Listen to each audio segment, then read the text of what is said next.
just good. But welcome to Smash Writing. I am your host, Paul. This is the co-host. I've already did my intro. You're putting on TikTok like an ass. This is Justin. Last couple months, we've been doing horror, our favorite horror films of the decades. The beat goes on. We're going to the 80s. And 80s was a cluster. It wasn't as clusterful as the 90s, surprisingly. Like you got some legendary ones coming out of the 80s, but it was not as difficult to narrow down as the 90s were. Yeah, I guess I agree. There was some more that I was originally going to write on my list. Like on my list, my notepad, I had some like ones that probably would have made like top 15 or honorable mentions. Yeah. So there was a lot that was in the 80s, but yeah, the 90s were. They may have been more challenging to narrow down, surprisingly enough. Who would have thought? Like this decade and the previous one was the stack, the more difficult ones. So now we are here. I mean, some people consider the 80s to be the be all and end all in the horror genre. They'd be wrong, but. So let's start with our. Now these are not obviously ranked as the best. They're our favorites. So we'll start. It's the best. He said it. I said it. Yeah, now let's start. I wouldn't say it otherwise. That if Justin didn't say it, then it's not true. So let's start with his number 10. My number 10 is part of the John Carpenter's trilogy, and that is The Prince of Darkness. We had some great actors in it. We had actors like Donald Pleasance and Victor Wong, who bounced off so well from one another. You had wonderful performances from Lisa Blunt and the Mark Howard to go along with it. You had Alice Cooper as the leader of the homeless population that were swarming the building. You had the big question of, what is in the jar? What's the green substance? And then you had the whole who's possessed and who's not possessed, and this overwhelmed. The moment that green stuff got out and everything started happening, it just overwhelmed the survivors and trying to figure out what are they going to do about this, how are they going to stop this from spreading, and what are they going to do about the green bile. And you had it's a somber ending, but it fit the scenario perfectly. The pacing, the runtime, good kills, good gore. Everything about this movie really worked. My number 10 is Sleepaway Camp, which came out in 1983. This was probably the first film. Was that the one with the girl who's a guy? Yeah. This is a weird movie. This was a weird movie. It really was. Honestly, if it wasn't for that reveal, would this movie be remembered? Probably not. I think that the ending did. The ending really saved a mediocre movie. This would have fell probably deep in any type of slasher category if it wasn't for the ending, because the ending was so different. You was not expecting what you were expecting, because the film never hinted at this. You knew from the beginning of the film was that... Unless you didn't watch that movie, in which case I just ruined it for you. Yeah. This is going to ruin a lot of films if you haven't seen any of these films. And this film, beginning of it, there was a brother and sister, and there was a boating accident, and they revealed that one child died. You assumed for the longest time it was the boy, until the very ending. And you're right, the ending saved it when the boy, when he went to go live with his aunt, I guess she always wanted a girl, so they made him a girl. And the aunt raised him as a girl. You did not know that because they never focused on it until the end.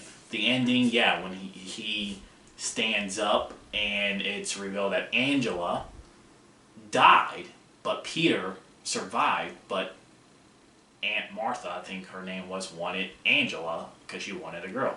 So she switched the roles. That was weird. It really was. The sequels were just...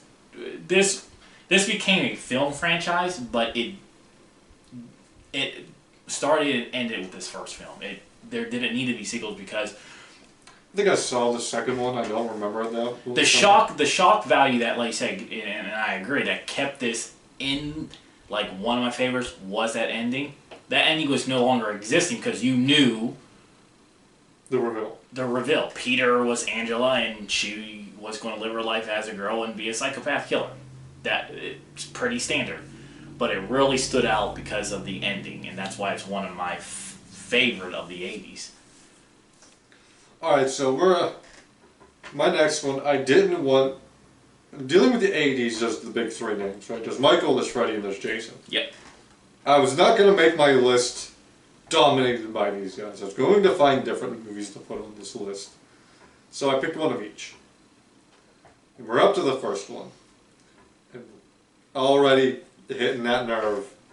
So it's Halloween 4. Halloween 4 is the best Halloween movie of the series. I will fight you to the death, Polly. I'm not saying it's not... The Danielle Harris storyline was so much better than the Laurie Strode one. Danielle Harris was a better survivor and character than Laurie Strode, except for maybe H2O. But we're talking 80s. But I love the kills. I love the dynamic between Rachel and Danielle, or Rachel and Jamie. It was really great storyline going there. There's like the one big flaw, and this is like obviously the pink mask. They probably should have cut that part. What? There's a scene in there where Michael's wearing a pink mask. I'm trying to... It's when he attacks Loomis at school. Okay. But even like the posse driving around, they finally catch up to Michael and they just fill him full of lead and knock him into the river. Was it a river or a mine? I think it was a mine shaft and he crawls out of the shaft. Yeah, into the creek.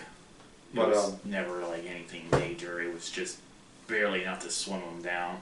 I love the kills at the one woman's house where he's just wiping everyone out. He's in the rocking chair writing, and the one woman taps him on the shoulder. He turns around and impales her with the gun. It's the most fun in the series. I mean, except for maybe 3. 3 was close to making the list. Season of the Witch. See, people didn't like that film because it was not the Michael Myers. I think it's grown with age. Yeah, it has. It's definitely grown with age. But people keep forgetting that the Halloween series was actually supposed to be multiple different stories. Yeah. Probably what did it in as being a Michael Myers film was 2, instead of saying, okay, Halloween 2 is going to be something else. Then Season of Witch wouldn't have been so bad. But you're right, Season of Witch is growing on people more and more these days. You know what? I think I would be more on board with Halloween coming up if they would have picked up Season of the Witch 2, other than going back to Michael and Laurie. That would have been a fresh... That would have been a much better. Basically, I'm going to go see Halloween, what this one's called Halloween Kills, because it looks like it's going to be a just gore fest. I don't even care about that. You know, it's going because I've seen the rest of them. 85-year-old Michael somehow superhuman strength. It's always been that way. Now it's worse. It's like they took the Rob Zombie ones and pumped them into a regular guy. Number 9 for me is Hellraiser. This one, like, gave me chills when I was growing up because of the uncle being ripped to shreds. Uncle Frank? Yeah, Uncle Frank being ripped to shreds and slowly put it back together. Were they nanobites? Nanobites, yeah, I believe it is. Yeah, this movie was probably like gothic horror before gothic horror was a thing. I would say gothic, it's like BDSM horror going on. Yeah, it gave me chills and... The Cenobites. Cenobites, yeah. The Cenobites and Pinhead are iconic. Those looks will stand the test of time. Pinhead. I do believe the sequel's better. Part 2.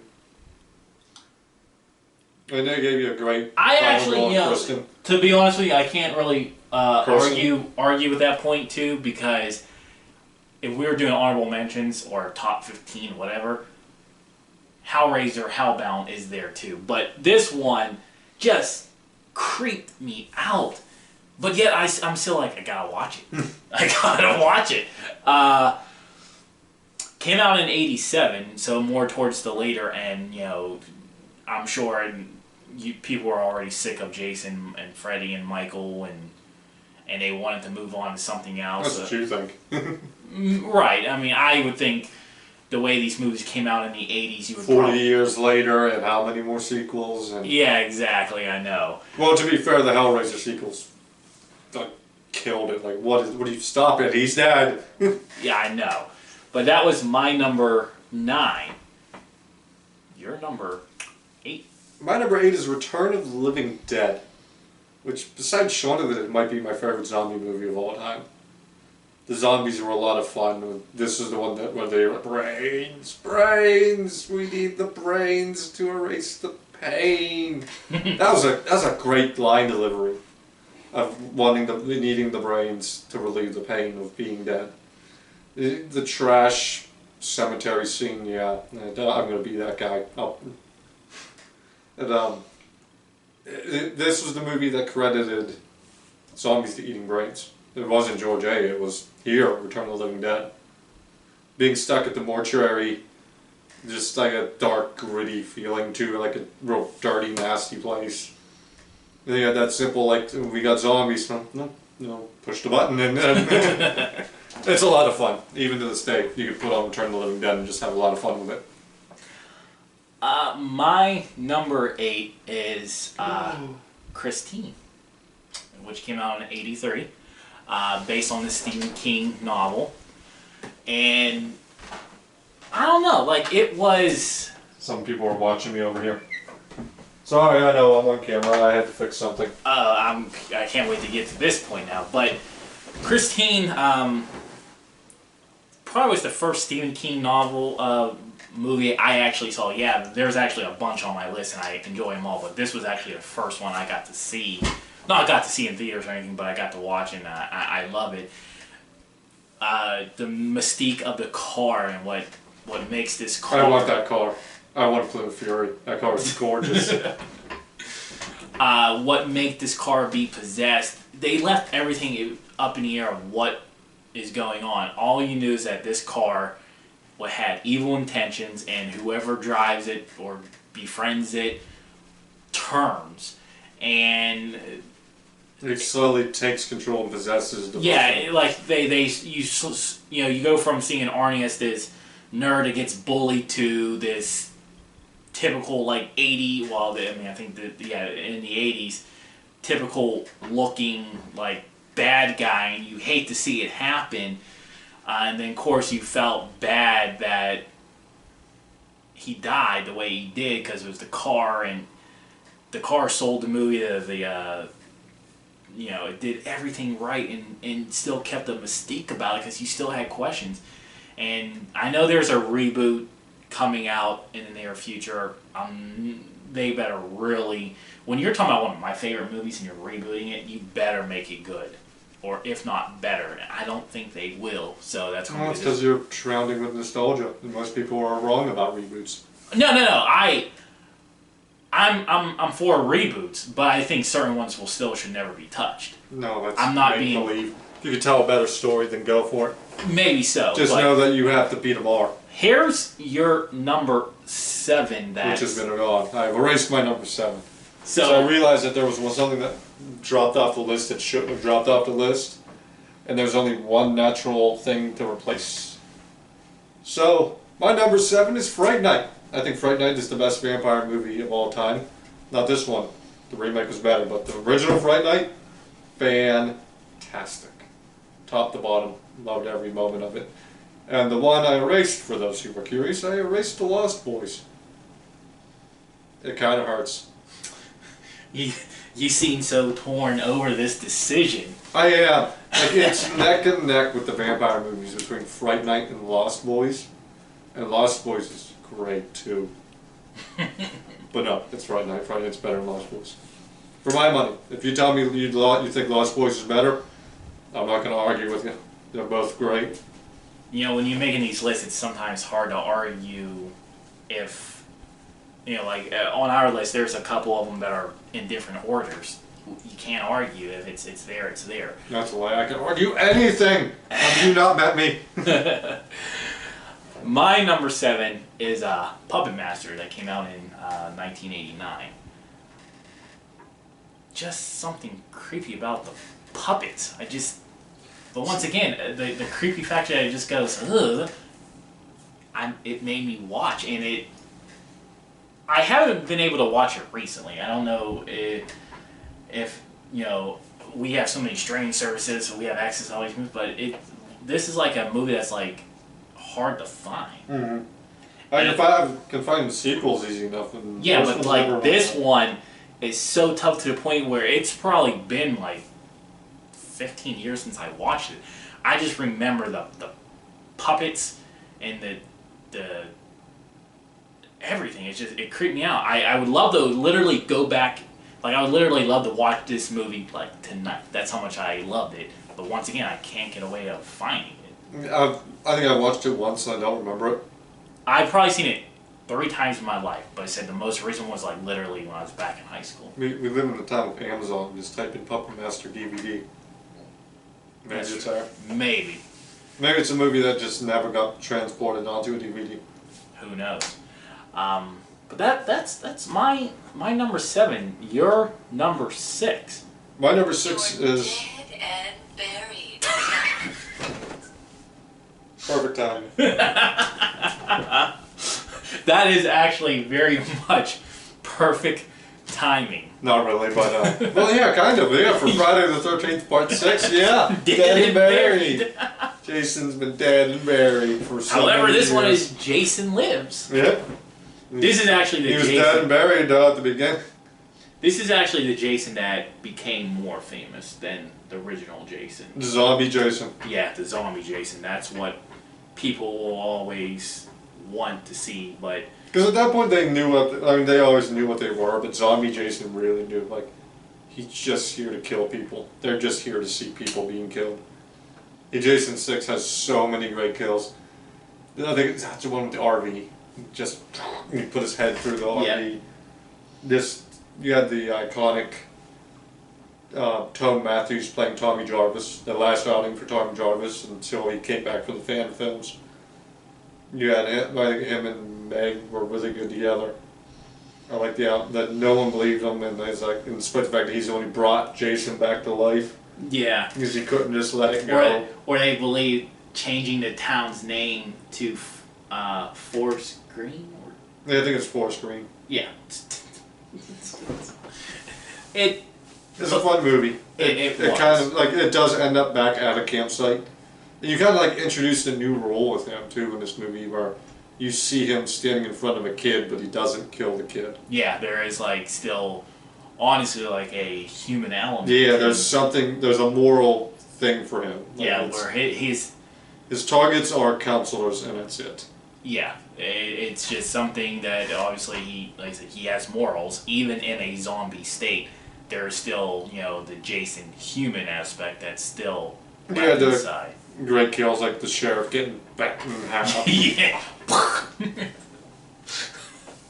See, once again, I can't argue. Like I'm okay because that's on my list too. But I can't believe where you put it. We can probably disagree with our stages of where we put the films, but it's nonetheless still in our top 10s.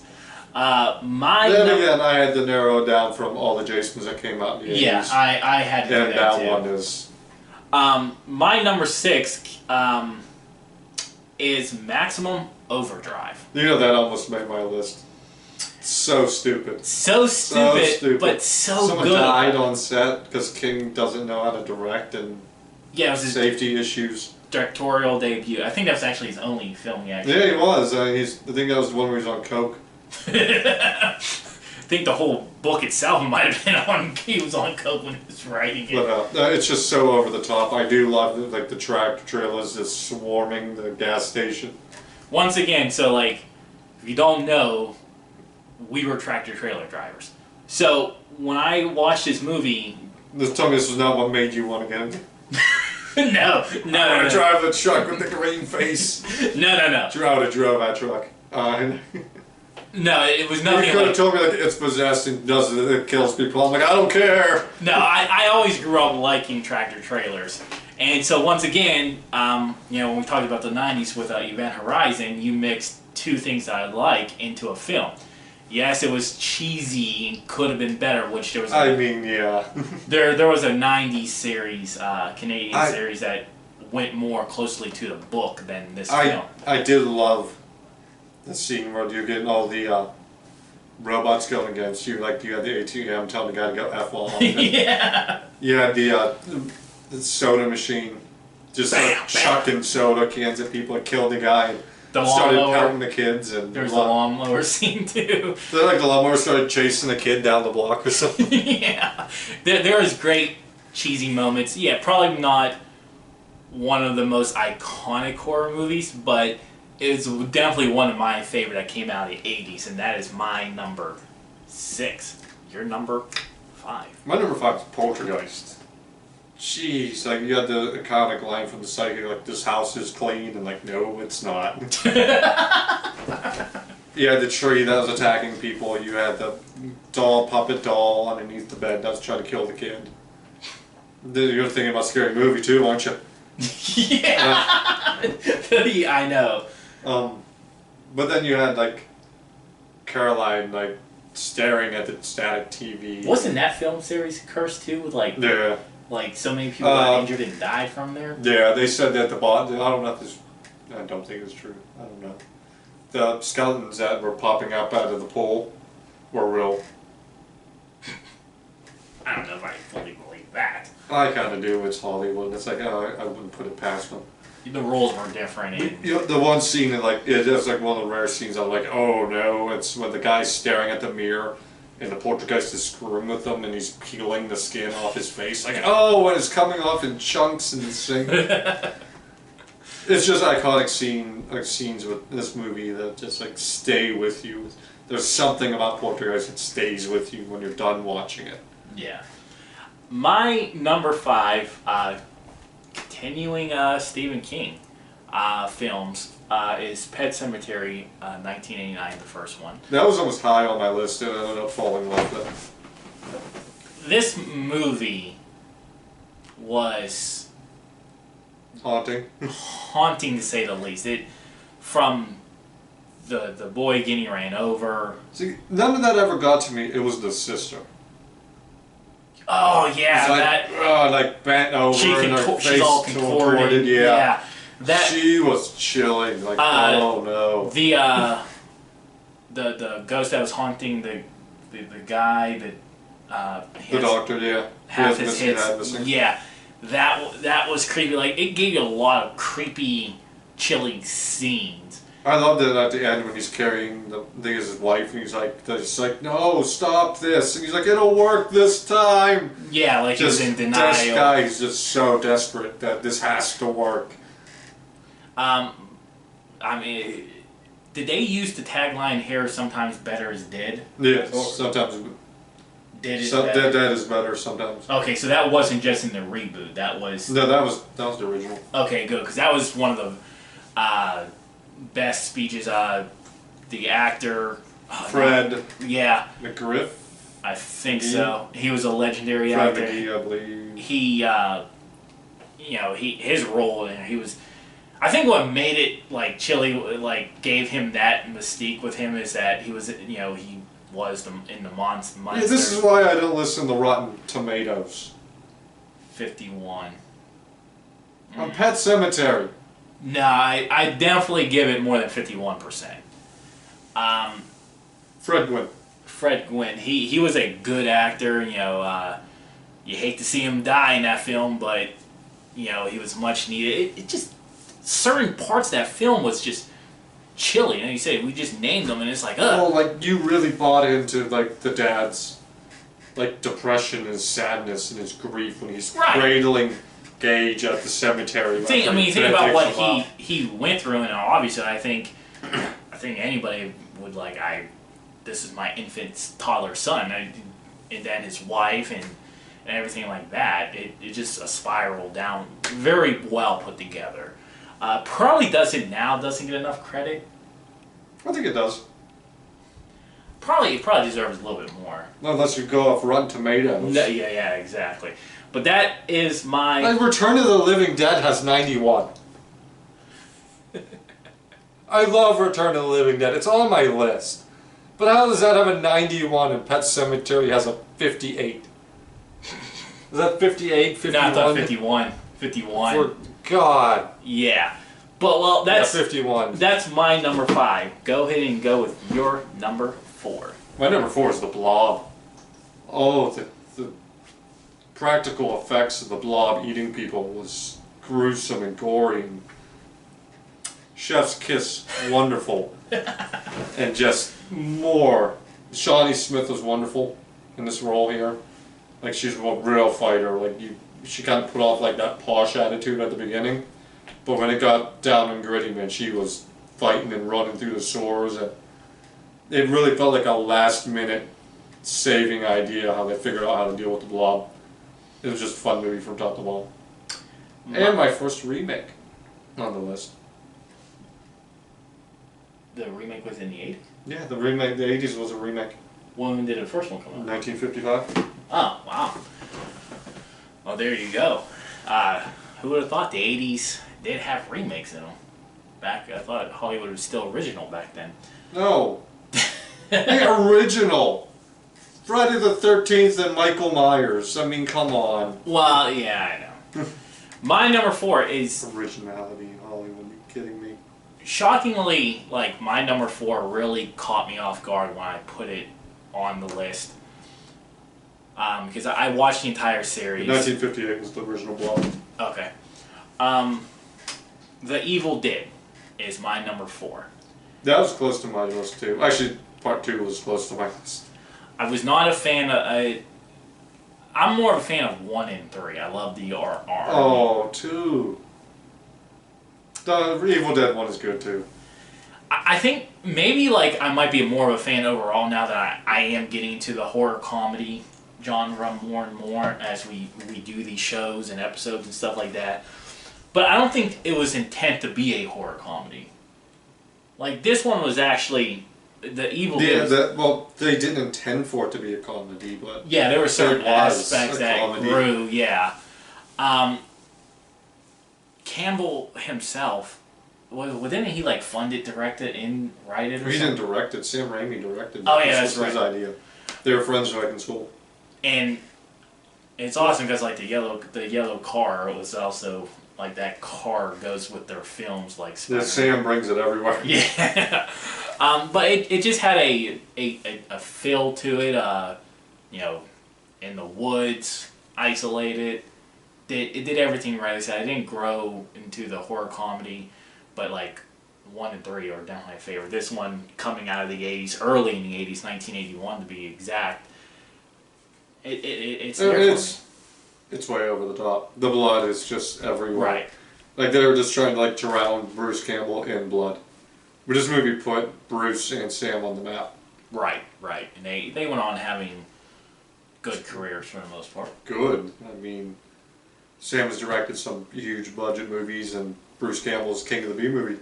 Yeah. So, I mean, they had made careers. And Burn Notice. Oh, yeah. I forgot that he was actually in that one. I really blanked on that. But that is my number 4. Number 3. My number 3. It's the last of the big 3. That It is was hard to narrow it down to one. Freddy Krueger, The Nightmare on Elm Street have had some banger movies. Especially, like, the earlier ones. I went with a personal favorite of mine, though. And that would be Nightmare on Elm Street 4, The Dream Master. I know, a lot of people are... No, it's 1 or 3, and like, yes, they're all fantastic. 4 is my personal favorite. I love Alice as a character. I thought she was a real fun character. Like the dynamic with the characters a little more. I like the fact that Alice beat Freddy in the nightmare here. We never saw that really. Like, Nancy had to pull him out and then depower him from there. And then in 3, it was the psychologist burning the body, and putting it to rest. And they just survived the nightmare. And Nancy died in that. Floor saw Alice take Freddy on in the dream with everyone's powers. In his win world. in his world. The series always made it clear that Freddy is nearly damn near unstoppable in the dream world. Yeah. But when you take him out, he's still technically considered a zombie because he died, but he's beatable. He's dealable. Yeah, he's another person, just bad shape. In Dream 4, we saw someone step up and challenge him. And not to mention you had scenes like the Roach Hotel, which was wonderful. Right. The punchlines in all the Nightmare on Elm Street series really became its own. Yeah. Like a lot of people like to say this is the one where he kind of like went more goofy, MTV, Freddy, but man, that's much worse than 5 and 6. He's like, I get it why he was so over the top in 4 because he had no threats. Yeah. He killed the Dream Warriors. He killed Nancy. Alice is this nobody who grew into it and challenged him. There you go. My number 3 is one of the big 3 is Halloween 2. I think when I first seen the sequel and when I did my research, when I watched it, it made good sense. It was basically on par still, if not maybe slightly better than the Halloween 1. It added elements to the whole chemistry between Laurie Strode and Michael Myers. Which is no longer a thing, and a lot of people say killed it.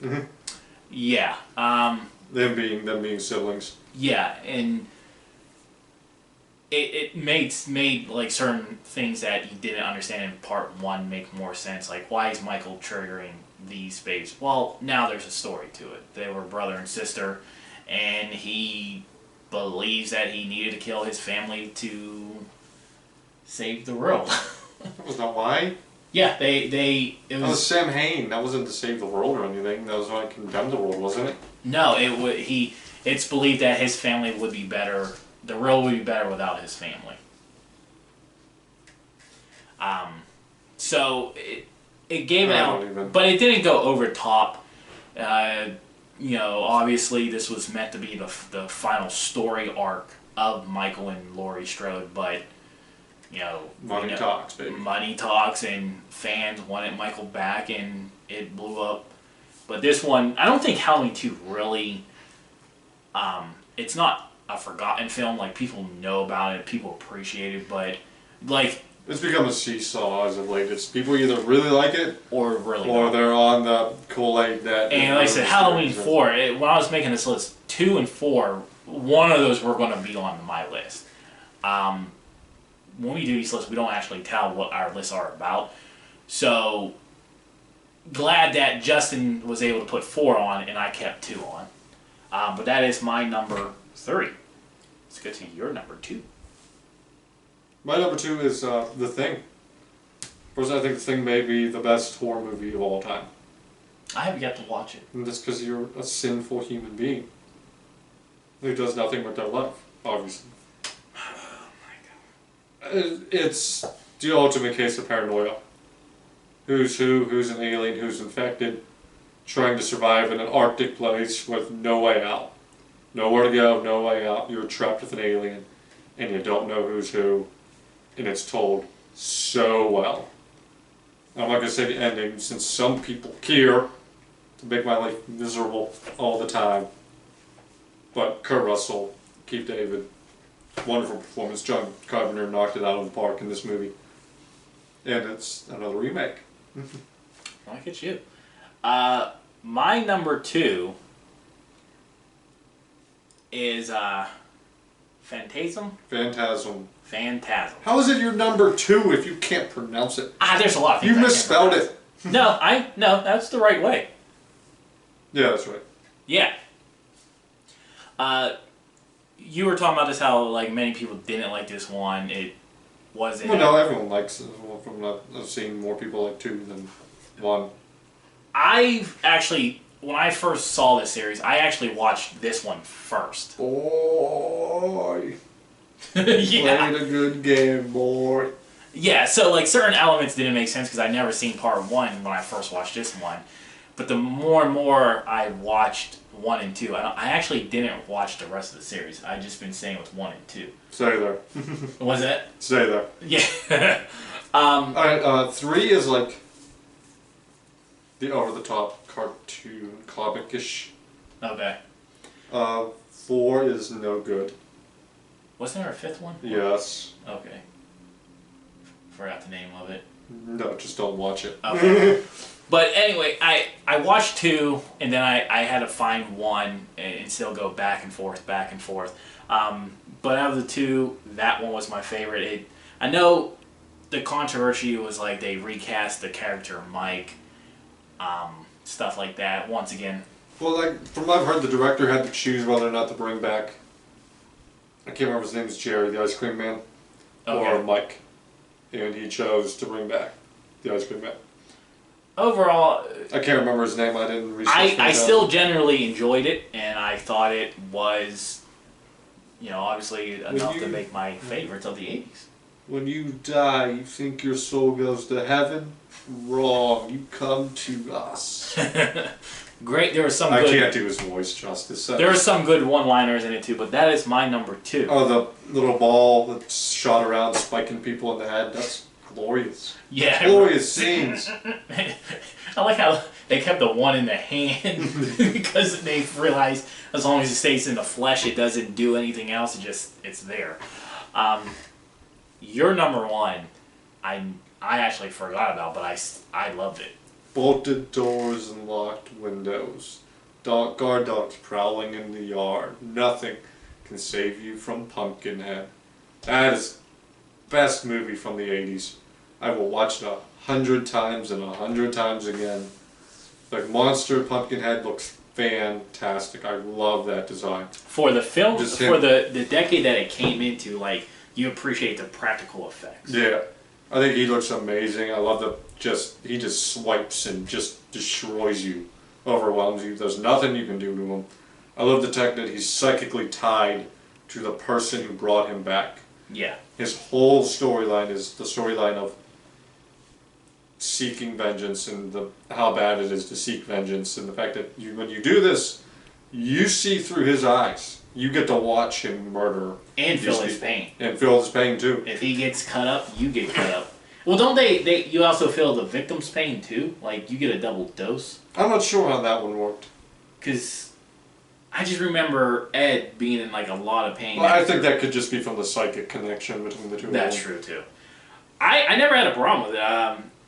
When I talk about the series, I love the backwood hillbilly settings kind of deal. Yeah, there was something about definitely that timeline just gave you chills. I was a big fan of Part 2. I never knew like Part 2 was still as good, and I thought it was a theater movie. It was a direct-to-DVD video. I loved it in the first one where you see both sides of this ball. Like, you can see why Ed wants him dead because they killed his kid. Yeah. And they were drunk. They shouldn't have been on their bikes. But at the same time, it really was an accident. This kid went running out where he shouldn't have been running out. And just a bunch of mistakes. Like, there really wasn't villains. And like, he should have stayed and faced accountability. And he said he ran, but he did come around and he was going to go, but it was too late. Yeah. And the witch was wonderful. She's absolute. The aesthetics in this movie and the makeup and the prosthetics and just wonderful. My number 1 continue. Like, you got to explain this one. Like, it's on my list, but why the hell do you have it at number 1? So I am talking about Friday the 13th, Part 6. Jason Lives. It was Justin's number 6. It's my number 1. I love Jason. I am a fan driven of Jason. I look back and I was thinking about all the films, and I'm like, which one of the 80s set, which is 8 of them, would really, like, I would put Jason as number 1. And I was like, I wanted to go with one that really stuck out to me. Like, I almost didn't put 6. I almost put 8. 8. takes Manhattan. On the boat. Jason takes a boat pretty much.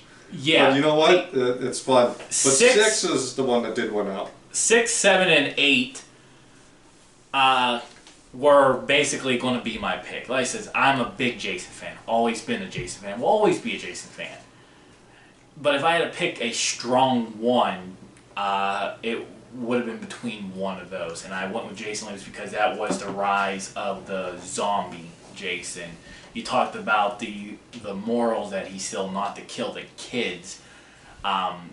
Little details like that I ended up appreciating. Yeah, zombie Jason is the more famous version of Jason, and I understand why that is. But Murder teens. But that was the starting point. All 8 films of Jason I thought were good, because at least the first couple told different stories, and it was a learning process. Jason was Jason's mom doing the killing in 1. Okay, part 2 was Jason getting his revenge. Part 6. Talk about part 6. Right, but part 6 introduced a newer version of Jason, saw a moral side of Jason that you don't actually see ever again. Not because he kills kids, but because they just went different directions, but they kept it grounded on this one. That's why I like part 6. Jason was Number always 1 though. Jason was always my favorite, so I'm sticking with. Well, we knew he was going to be wrong going in. Should have. But that's all the time we have for today. Until next time. Bye-bye.